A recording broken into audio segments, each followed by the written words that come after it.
What's up guys, Shamil here, new auto glass. I'm working on a smart car. Interesting job. Alright, first thing, you gotta take the hood off. It's not a usual way to do it. You don't pop the hood from inside. What you do is these things are closed, open one, open the other one, and just pull it out. It has the string right here, holds the hood. Then you gotta take the cowl off. Comes with the screws, then there's screws at the bottom here.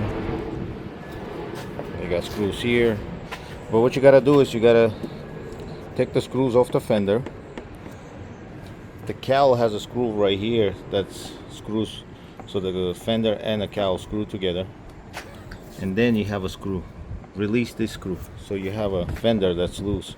If you don't do it, you won't be able to take it off the cowl, and that's it.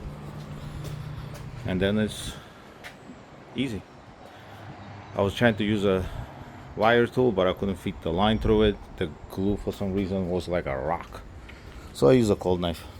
Anyway, there is a windshield and there's a car. All right guys, have a good day.